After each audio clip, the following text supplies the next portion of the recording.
It's time to rethink how we approach cybersecurity because the reality is modern cyber attackers are already past your initial defenses.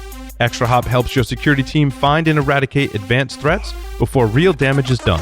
Protect your enterprise and customers with better defense. Learn more about how ExtraHop stops advanced threats at securityweekly.com/ExtraHop. That's extra, HOP. Cybercriminals are working overtime. Last year in the fourth quarter alone, phishing attacks disguised as COVID testing information increased by 521%. Barracuda has identified 13 types of email threats and how cybercriminals use them to steal money from your company or personal information from your employees and customers. Find out about the 13 email threat types and how Barracuda can provide complete email protection for your teams, your customers, and your reputation. Get your free ebook at securityweekly.com/Barracuda. That's securityweekly.com/Barracuda. The shift to remote and hybrid work over the past 2 years has accelerated application development on cloud infrastructure. However, securing these new assets has lagged behind. Qualys CloudView, the next generation cloud security posture management, delivers an end-to-end multi-cloud security and compliance solution encompassing the entire application lifecycle from build to runtime. CloudView enables enterprises to assess their cloud security and compliance posture, identify risks and gaps, auto-remediate issues, proactively enforce best practices, and prove compliance and audits rapidly and efficiently. Identify your most vulnerable cloud assets by visiting securityweekly.com/Qualys. Welcome back to Business Security Weekly. I am your host, Matt Alderman, joined by Ben Carr, Tyler Robinson, and Lee Neely. Do you have a specific guest or topic that you want us to cover on one of the shows? Submit your suggestions for guests by visiting securityweekly.com/guests and completing the form. We review suggestions often. I just finished my review last week, and we'll reach out to you once they've been reviewed. Don't forget to check out our library of on-demand webcasts and technical trainings by visiting securityweekly.com/on-demand. All right, gentlemen, off to the articles. Ben, I put this first one in there for you. The median cash compensation of CISOs rose 15% this year. Yeah, well, I haven't seen that raise, but it's. I mean, I can tell you the market is very hot from people I know who are in this space, and it certainly is a decent career from a money side if that's what you're looking at. But with it comes a lot of stress and issues. So I don't do it just for the money, right? Yeah. I was talking this weekend, actually, Ben. I met somebody in the field this weekend, and I said, I don't think I'd ever want to be a CISO. Like, I'm not sure I want to take on that amount of stress and liability with all these kind of lawsuits and all this stuff that's going on out there. I'm like, I probably just want to stay away from it. Yeah, the market's really changed from that perspective, right? I mean, I think it used to be like, short time, year and a half, 2 years in the seat. Money was good, but it wasn't this type of cash that people are starting to see on salaries. And then, you've started to see the increase in liability and risk and people getting sued personally. And so I think that's why you're seeing these salaries match, because people are saying, look, if I'm going to really do this role and do it the right way, I've got to get compensated for it. And I think the interest in the business is starting to shift in that way too, as we're seeing reporting structures change. And so with that comes, I think, different salary and compensation benefits and targets, and people thinking about, all right, what's my parachute if something happens? How do I put in term sheets ahead of that, ahead of going to work for a company under contract? So I think the market is really pivoting on this. And I think as we see the SEC guidelines, if that gets adopted, I think we'll see that as well. And kind of the trajectory, not necessarily stop at the CISO, but keep moving. So I think all this stuff is positive. I hope we see people actually, making sure that they have the experience to do it and they understand what the goals are. Otherwise, we're going to see backlash, which is a little bit about what we were talking about in the last. I just can't imagine somebody coming in planning to go in a year or two. I mean, that's just enough time to change things and get out of there before they figure out you don't know what the hell you're doing. When you're in there at 5 years, there's a track record. I mean, if you really want to make big changes, you can't do them in 2 years. Not effectively. Yeah. You'd be surprised by how many people are out in a short period of time, right? I've done 4-year segments. I've done 2-year segments, right? It really depends, but I've implemented whole programs in 2 years, right? Now, not with a full level of maturity, but definitely on a good way there. But I would agree, we have to look for more consistency in these roles long term to really get the systemic change we're looking. Is that why the experienced ones tend to draw that higher dollar, is because they actually know what it takes to do it and they will probably stick around longer? Or is that just simply a function? You went down a rat hole with that one, Tyler. Look, I have heard of people who are not making really good money, but know what the hell they're doing, and they've really done great things for the companies. And on the corollary, I know some people who are making in those multi-million-dollar levels, who I've talked to the guy that comes in after him, and he said, man, that guy knew how to spend money like crazy, but really did not up the ante from a security perspective at all. So I think there's due diligence. I think we've talked about this on prior segments, like what type of CISO are you and what's the company looking for? I think a lot of that time frame is mismatch on, they're looking for a steady state and they bring in a transformational CISO. That doesn't work, right? Mm-hmm. So I think that's a lot of it, but I think you will find that more seasoned people who have tenure in roles and have put in time at good companies and have a good track record, they are commanding more, higher salary, obviously, right? As a result, because word doesn't get around that you know what you're doing. The second article I pulled in because if I were to take an in-house role, the BISO role might actually be one that actually works out well for me because of my business background, my security background. I bring this article in. I'm glad you're on, Ben, because every time I bring this topic up, it's usually one of the weeks you're not here, even though we've talked about it a couple of times. We've talked about it, right? Like, how close is this article to what is a BISO? What's the profile? How close is this for you? Because we've talked about this before. Yeah, so when I looked at this article, I think there were a couple things in it I didn't like, right? There was one where they said sometimes this is the deputy CISO. And I think because of the title, Business Information Security Officer, there's often a misalignment with people who are applying for the role, thinking it's the deputy CISO. And I think a deputy CISO is a deputy CISO, and a BISO is something different. I had an epiphany very recently when I was talking to somebody. I had my whole team together and we brought in our HR business partner, right? Our HR VP. And I thought like maybe this title should be Business Information Security Partner, because people understand what the HR business partner is. And for me, this is more of a security business partner. It's the inbound and outbound relationship to, hey, I have a problem. It might be a security issue, might be a concern. We're developing this new product and I'm not sure we know what to do. How do I get in touch with the right person in security? And the BISO is the funnel for that. And then on the outbound, hey, we in security are creating this initiative. How do we get it done with finance, with HR, with any area of the org? It's the outbound role. And so I think they hit that. They did talk about that later in the article. But I think it means different things to different people in the size of the org. But that's my differentiation. And I don't know, Lee, thoughts on that? Do you see that the same way? Have you seen the BISO role a lot? Does it align? Or? So where I'm at, we've had the equivalent of BISO for 20-something years, 25 plus. And that role is sitting between the cybersecurity program and the CISO. Because, CISO is a relatively new term for me. We've only had that for about 5 years. But the function's still been there. But they're the ones that are in touch with what their area can do, and we count on them to say, we're going to require everybody to MFA all the things. And they can tell us what the impact is, or we get regulatory requirements, and they're the ones that are going to say, "Are you out of your ever-loving mind?" So you have to have a really tight relationship with these folks so they can tell you the truth. So you don't have to worry about politics or whatnot. So you can then turn around and to find the middle ground, to solve the problem, to have an advocate. And then when they come into a place where, holy crap, we thought we could do this, but this critical project broke, we can work together to find a solution, as opposed to this one person trying to make an organization-wide decision without seeing the dust in the corners. I mean, I think it's a very valuable role, regardless of what you call it, by the way. I'm BISO or whatever.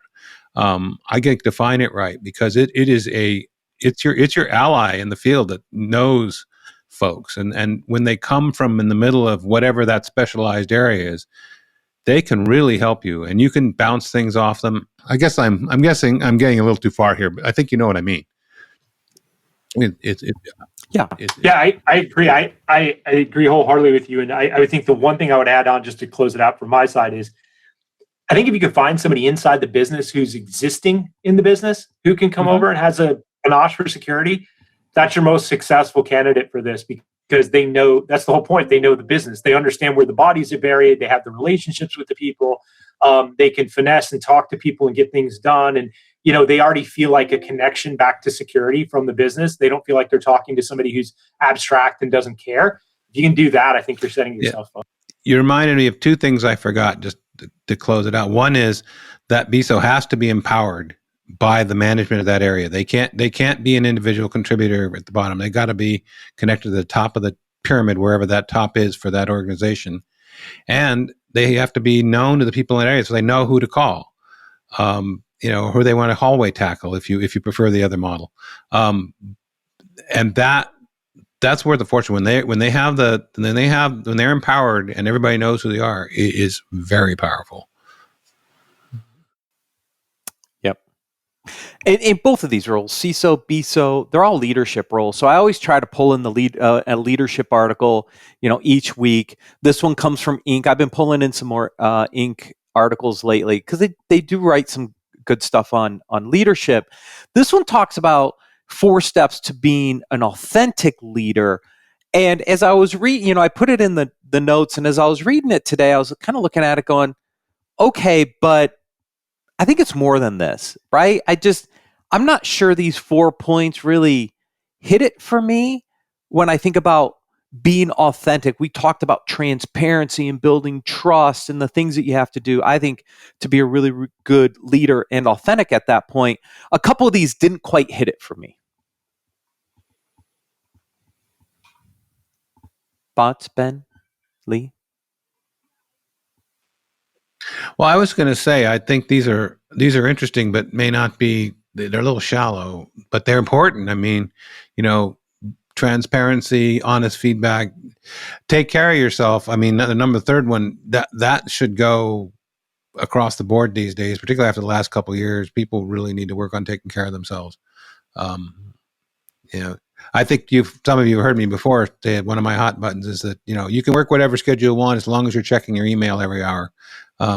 Just doesn't work for Lee. People need to have time where they're unplugged from work. I mean, and actually should unplug in general, but let's focus on work. But these are good things to do. I don't mind the intent of the article. I just think they could have dug a little deeper, Matt. Yeah. That was kind of my point. Ben, any thoughts on this one? Because the next one ties into the last segment. So I want to dig in on that one, which is cybersecurity, how not to waste money. So I was expecting like a roadmap in here of, all right, how do I go do this, right? It talks about common mistakes and start at the top and, but what I didn't get out of this, and I wanted it, which was kind of what we talked about the last segment. What is that clear vision? Identify those potential key vendors that allow you to do it. Like figure out what this plan looks like. I wanted a little more meat on the bones on this one because his premise that he starts the article with is pretty strong, right? You don't spend money for the sake of spending money. Spend money on the right stuff. I just couldn't figure out a really good pathway on how you should approach spending the money.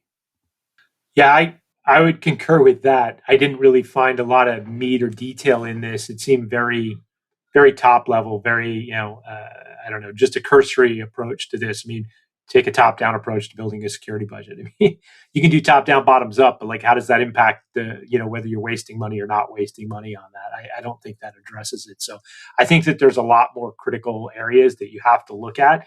I think, he didn't really look at like understanding your business, right? Truly understanding what the problems you're trying to solve are and how you're aligning security to those. And then, where are you tackling the lowest hanging fruit first? The biggest bucket items, right, that are adding to your risk, and how do you trim from the things that you're spending money on that you really shouldn't be? I mean, those are key questions that I don't think really came up in the article. Right. I mean, you got to pay as much attention to the rest of the business as you're pertaining to the workload on your SOC, right? That I mean, our CISOs are well aware of what their area is really drowning under, but what else is out there? And then when I'm reading that part of this, I was thinking, yeah, going out and investing in zero trust because your buddy's doing zero trust is the wrong answer. Even if zero trust turns out to be the right answer, you got to have the right reason. The right return to like we were saying, the right return to the business, right? How is it enabling my mission? Yeah. Yeah. And when I read this article, I was thinking through the process I just went through last week, right? So I'm week 5, 6 in the new job, right? And I told my boss, the CEO, I said, I'm not going to make any decisions for the first 30 days, right? I'm learning. I have to learn what's important, the business, the things that are going on. Now, I did start to make some changes, but last week was this big, like a realignment piece, right? After being there for 30 days, you start to realize, okay, based on the strategy of where we're going as a business, these are the things that are going to have higher priority when I build a roadmap, right? Same way from a security budget perspective. If you know the strategy of the organization, you can start to identify priority initiatives that you need to put budget behind, right? So, and then you have the fun discussion of, okay, well, you can't have everything you want in the time frame you want. So where are your trade-offs? By prioritizing all the items, which is the exercise we went through last week from a product roadmap perspective, I can have those trade-off discussions later, right? Because there's always going to be trade-offs. You're never going to get unlimited budget and unlimited resources to implement in the time frames that you want. So you always have to make these trade-offs, but it's organizing all that in the right way, isn't it, Ben? I think so. I always wonder whether it's so. As you said that, this is my own personal dilemma when I'm working through a budget. Right? If you think you're going to get $1 million, right? Do you put forward the $1 million that you think is your prioritized things that you can get done, or do you put out the $1.5 million, knowing that there's $500,000 you've already allocated that you're going to cut, right? Because in my experience, anytime you put that budget forward, you're always getting cuts. So if you think you're getting $1 million and you put $1 million forward, do you really get 750? And then you're trying to figure out, well, how do I fix that hole? So I think that there's budgeting and what to spend on and what not to spend. That's such a rat hole of a discussion we could probably spend a whole day on, like just budgeting. You're right. No, I know. It's the same way with building a roadmap. Every feature's important. Not an exciting topic, right, but like really, really important. Exactly right. Very important. Yeah. Next article. PC store told it can't claim full cybercrime insurance after social engineering attack. This is a really interesting article, and I brought it up because we've talked a lot about cyber insurance, obviously the challenges around cyber insurance. Now there's some interesting case law that's been put in here, and it talks about the differences between computer fraud and social engineering tied to cyber insurance. And I thought this was great for people who are in the business and have to make decisions around these policies about the impact of having different policies, different coverages on different policies, because they matter. So in this particular case, the company originally submitted a claim. It was a business email compromise claim where they lost close to $600,000 due to wire fraud. So originally they go after a social engineering claim, which had a cap of $100,000. Well, they're $500,000 in the hole. So they say, wait a minute, we have computer fraud insurance as well. So we're going to refile the claim against a computer fraud agreement, which had a 10 times higher. So it had a million, I think $1 million or $10 million level. It was higher. And the judge came back and said, no, you can't do that, right? They are distinct. There is a difference between social engineering fraud under the structure of this agreement, policy, and computer fraud. And so I think this is just a really good case for people to kind of get their heads around, based on what policies you have and what attacks happen, what are your actual coverage limits? Yeah, read your policy. Is that what you're basically getting into, Matt?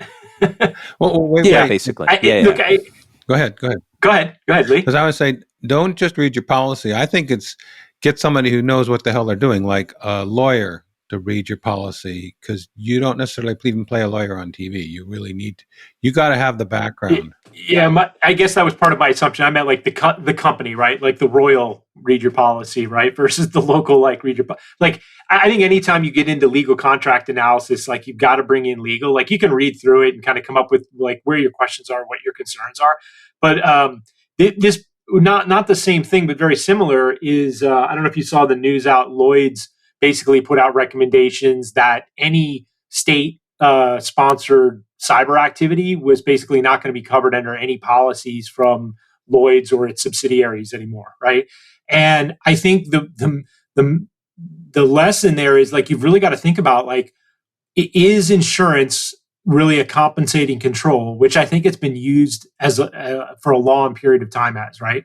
I don't think it's a compensating control anymore, and I don't really ever think it should have been.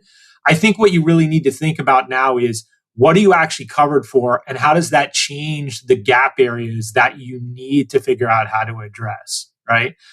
This one, I side with the judge on this. I mean, I think he's right. Like, if it's clearly fraud and didn't have anything to do with a computer transaction, he's right. It's a fraud claim, and they had a limitation on it, right? So understand where you are. Props to them for trying to get it covered, but I think you're going to see a lot more scrutiny on computer cases moving forward in computer insurance claims. Well, we've seen a general tightening of the cyber insurance over the last couple of years because of the predominance of ransomware, and they're trying to raise the bar on the insured. Won't talk about whether that's effective or not, but they are trying to make it so that you have a higher baseline of cyber so that you don't just get knocked over. But I think we got a ways to go. By the way, where I work, we are completely self-insured. And I don't just mean cyber. I mean everything. We have no insurance coverage. It comes out of our pocket, whether it's a federal fine or a guy trips and falls, or a gal, or whatever. It's an interesting place to be in. Yeah, I think you'll be looking at more of that self-insurance possibly, especially as, with the Lloyd's position coming out. My question is, how are you going to determine, right? I mean, I think their default policy is probably that was going to be nation backed for a lot of the ransomware activity that's going on, right? And so it's going to be very hard for a lot of companies to prove that it wasn't, and puts them in a real gray area with are they going to be able to get coverage for a lot of these, ransomware or, criminal activity with regard to computer crimes. Oh, yeah. If you're self-insured, it's no longer a compensating control. Right. You've got it right.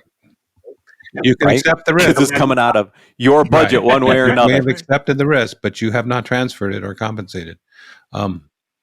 The other thing is, beyond reading it, you need to keep reading it, because a lot of contracts now have the continued to pay for the service. You accept the latest version of the contract, no matter how it changed, clauses in them, and they're written much prettier than that. But I've had people say, no, it's not a thing. I read it 10 years ago, and I'm good, and I'll stick with the 10-year-old version. I said, well, did you see that clause that says you keep on doing this? You're in the current version. Later, it comes back with a damn it, you're right, eventually.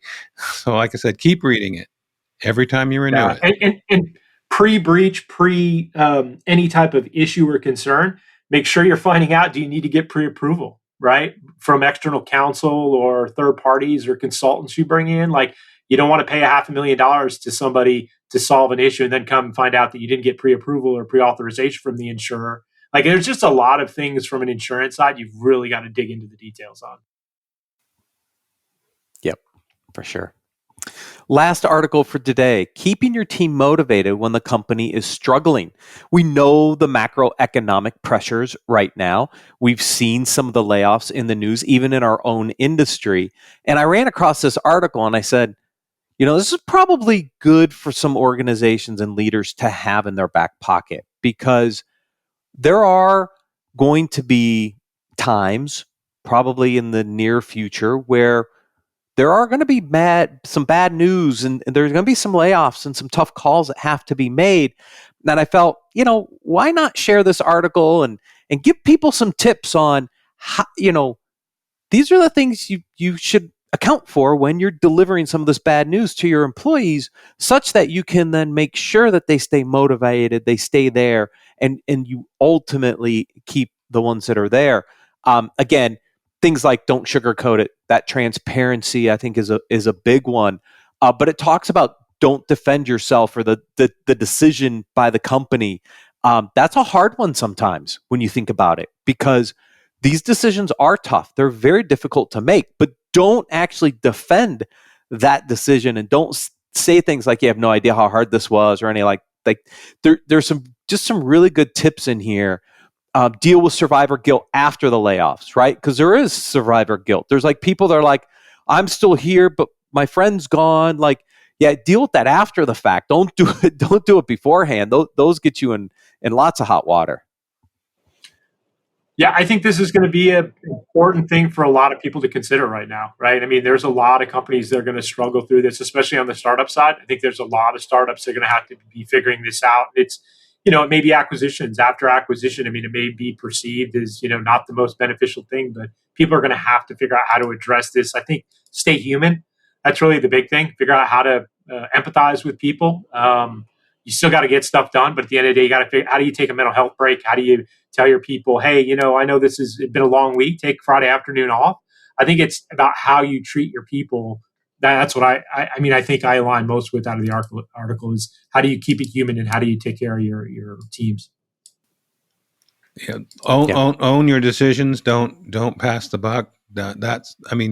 And leading by example, these pop out at me. I mean, I'm reading the part about owning it. I was just a few months ago in jury duty, and the briefing by the jury commissioner talked about the decisions he was doing to help the jury process. He freaking owned the decisions, good, bad, or otherwise. There was no question as whether or not he owned them.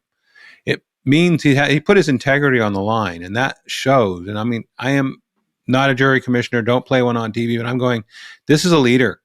This guy knows what the hell and his staff fiercely loyal to him. So it was like, this stuff works. And oh, by the way, that also means you could look outside of cybersecurity to find examples of how to lead. They're all over the damn place. Sure. But yeah, honesty, integrity, leading by example, taking care of people, because you can't necessarily always help them in the pocketbook. You've got to find other ways. Right. Social interaction, have a team event of some kind. And sometimes it might be as simple as just going out to pizza. You don't have to go book an escape room or axe throwing. Well, careful whose faces they put on the targets for axe throwing. Yeah. But right. Yeah, it's good. Yeah, it does. Yeah, Lee, it does give you some good tips in here. The one I want to talk about quickly, because just some lessons learned: foster community. It's great, but don't do it on borrowed time, because here's what happens after a layoff. Everybody's stressed out because there's more work to do. And so if you decide that you're going to go do a team axe throwing event or an escape room or something, don't do it on borrowed time, which means don't expect them to make up the work that you just allowed them to go do the team building exercise on, because all it does is create more stress and anxiety for that team. I think it's great to foster community, but just put natural breaks into your overall employee schedules to allow for this, instead of doing it on borrowed time and then expecting them to make up all the work. That's one that would definitely fail very, very quickly. Well, and that goes back to that. You have to figure out what your workload is, right? You can't be 100%. It's got to be 80, 90%, right? There's got to be 20, 10% to figure out just all the administrative stuff and things that have to do. You've got to tell people to take care of their families first, especially in these situations, right? Because it's going to be stressful for their families too. But, to your point, if you had X workload and you lose 5% of your staff, you can no longer accomplish X workload, right? Like, that's got to be communicated to management. And I think as a leader in the organization or executive, you got to take that forward and say, hey, there's probably things we're going to have to drop as a result of this, because I can't just expect these people to take over the workload of the people we just, laid off, or whatever the issue is. I mean, you've got to balance people's lives and responsibilities so they don't get burned out. And don't forget to factor in professional development. I mean, don't just pay for the class, but hey, how about paying for that certification they want but don't think they can afford, or pay for their professional memberships to support them. These are not necessarily huge things, but it takes stress out of the system, like you're saying, Ben. They've got time to take care of themselves, not just keep marching down that next project deliverable path. You agree, Tyler? Absolutely. Absolutely agree. You want to retain some Poor talent? Tyler had to run an errand. Gentlemen, always a pleasure. Thank you for joining me today. Thank you everyone for watching and listening. We'll see you next week on Business Security Weekly.